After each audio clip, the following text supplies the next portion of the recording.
Salut tout le monde, on se retrouve pour une théorie Dragon Ball Super. Donc beaucoup de gens me l'ont demandé en message privé YouTube. Donc j'ai décidé d'en faire. Donc tout le monde se demande si Broly est un Super Saiyan God Super Saiyan, donc la nouvelle transformation. Et je vais répondre à ça tout de suite. En effet, dans l'OAV Broly le super guerrier, nous pouvons apercevoir Broly avec des cheveux teintés de bleu, juste avant qu'il ne se transforme en Super Saiyan légendaire.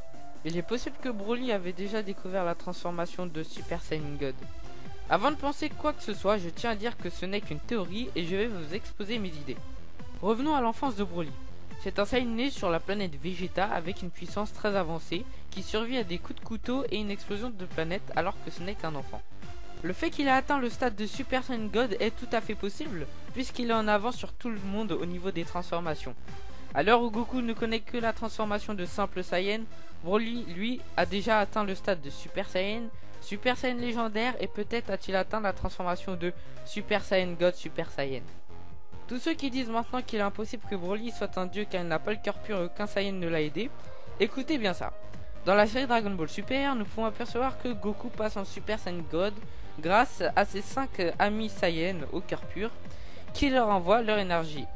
Par la suite, Goku nous montre la nouvelle transformation Super Saiyan God Super Saiyan avec les cheveux bleus. Jusqu'à là, vous me suivez.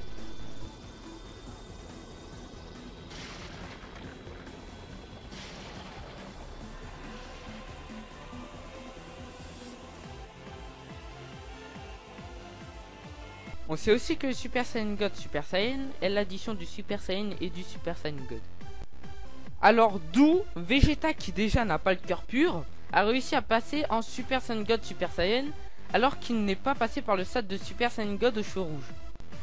C'est un mystère et cela nous confirme donc déjà que pour être un Super Saiyan God Super Saiyan, il ne faut pas obligatoirement avoir le cœur pur et passer par le Super Saiyan God. Mais c'est là que certains auront raison.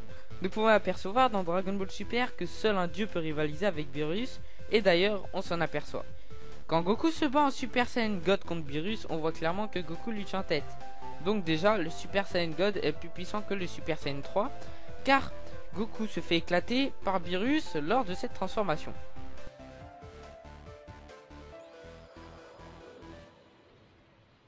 Alors comment se fait-il que dans le film Broly le super guerrier, Goku rivalise avec Broly alors qu'ils ne sont qu'en Super Saiyan 1? La seule explication est que la force que Goku a demandé à ses amis a décuplé, ce qui lui a permis un court instant de dépasser le Super Saiyan God en Super Saiyan et de battre Broly grâce à un coup de poing suivi d'une charge d'énergie dans son ventre. Mais même après ces attaques, Broly survit, ce qui nous prouve sa vitalité hors du commun et ce qui nous prouve que Broly n'est pas comme les autres. Il a donc déjà découvert le Super Saiyan God Super Saiyan. Mais attention, cela n'est qu'une théorie qui a pour seul but de rassembler des informations de la série pour en faire une histoire logique. Tout cela n'est sûrement que mon imagination. En tout cas, j'espère que cette vidéo vous aura plu. Si cette vidéo vous a plu, n'hésitez surtout pas à liker et à me laisser des idées de théories que je pourrais explorer et vous faire en vidéo. Allez, sur ce, je vous dis à la prochaine. Bye.